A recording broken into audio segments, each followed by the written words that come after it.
چاند سے خوب تر ہے رخ مصطفیٰ، ان کو دیکھا تو یہ عائشہ نے کہا، چاند سے خوب تر ہے رخ مصطفیٰ، ان کو دیکھا تو یہ عائشہ نے کہا،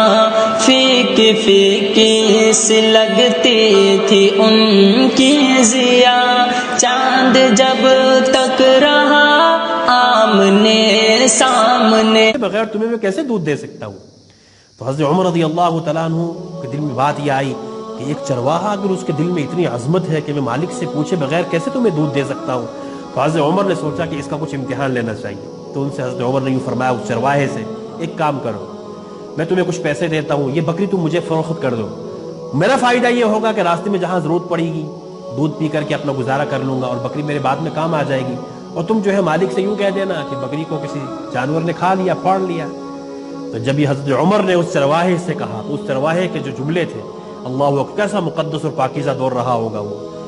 اسی لیے تو اس زمانے کی مثالیں دی جاتی ہیں، اسی لیے تو اس زمانے کو یاد کیا جاتا ہے۔ اس زمانے کے چرواہے کیسے تھے؟ اللہ اکبر، چرواہے نے کیا کہا؟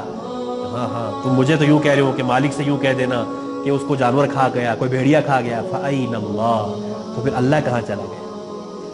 مجھے یوں کہہ رہے ہو کہ مالک سے یوں کہہ دینا تو پھر اللہ کہاں چلا گیا؟ یعنی اللہ تو دیکھ رہا ہے نا، میں مالک سے کیسے کہوں گا کہ فلاں جانور فلاں بھیڑیا کھا گیا؟ تو فرمایا حضرت عمر نے، جب تک تم جیسے لوگ اس روئے زمین پر موجود ہیں مجھے اللہ کی ذات سے امید ہے اللہ پاک کبھی بھی اس کائنات کو ہلاک برباد نہیں کرے۔ تو معاشرے میں جس چیز کی کمی ہے وہ ہمارے سامنے ہے۔ تو میرے ایمان والے بھائیو، ہم سب اپنی کوشش کریں، شروعات کریں، اللہ سے تعلق پیدا کرنے کی کوشش کریں، ذکر کی کثرت کریں، غفلت سے اپنے آپ کو دور رکھیں، جو چیزیں کرنے کی ہیں ان کو کرنے کا اہتمام کریں، جن چیزوں سے اللہ نے اور اللہ کے نبی نے رکنے کا حکم دیا ان سے رک جائیں، نفس کے خلاف کریں، تو اللہ کی ذات سے امید ہے پھر معاشرے کی اصلاح بھی ہوگی، ہمارے جوان بھی سدھریں گے، ہمارے بچے بھی سدھریں گے، ہماری عورتیں بھی سدھریں گی۔ لیکن شروعات کہاں سے کرنی ہے؟ میں اپنی ذات سے۔ اگر میں ایک باپ ہونے کے ناطے اپنے بیٹے کو کسی نیک کام کا حکم کروں اور میں خود اس پر عمل پیرا نہ ہوں تو بتاؤ کہاں اثر ہونے والا ہے؟ کبھی اثر نہیں ہوگا۔ میں اپنے بیٹے کو یوں کہوں بیٹا جاؤ مسجد میں نماز پڑھ کر کے آؤ، اور میں خود گھر پر نماز بھی نہ پڑھوں تو بتاؤ بیٹے پہ کہاں سے اثر ہوگا؟ یہ ہمارے معاشرے کا حال ہے، دوسروں پر وہ یہ کر رہا ہے، وہ یہ کر رہا ہے، وہ ایسا کر رہا ہے، تم کیا کر رہے ہو؟ کبھی خود بھی سوچا؟ کبھی خود بھی سوچا ہم کیا کر رہے ہیں؟ ایک نہیں، دسیوں نہیں، بیسیوں برائیاں ہمارے اندر ہیں، اور دن بدن وہ برائیاں بڑھتی جا رہی ہیں، لیکن ہمیں کسی کو اس کی ختم کرنے کی فکر نہیں۔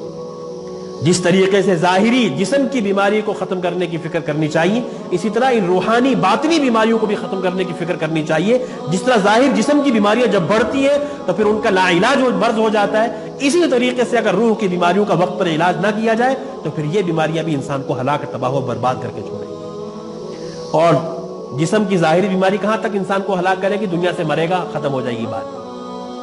ہارٹ اٹیک ہو جائے گا، کڈنیاں ختم ہو جائیں گی، گردے، کچھ بھی ہو سکتا ہے، یہی ہوگا اور کیا ہوگا؟ مر جائے گا۔ لیکن روحانی بیماریوں کی وجہ سے جب یہ انسان ہلاک ہوگا تو پھر یہ ایسا ہلاک ہوگا ہمیشہ ہمیشہ کے لیے جہنم کے علاوہ اس کا کوئی ٹھکانہ نہیں۔ اس لیے نبی کے امتی ہونے کے ناطے، ایمان والا ہونے کے ناطے ہم سب یہ عہد کریں، انشاءاللہ اپنی اصلاح کی کوشش کریں گے، اپنی فکر کریں گے،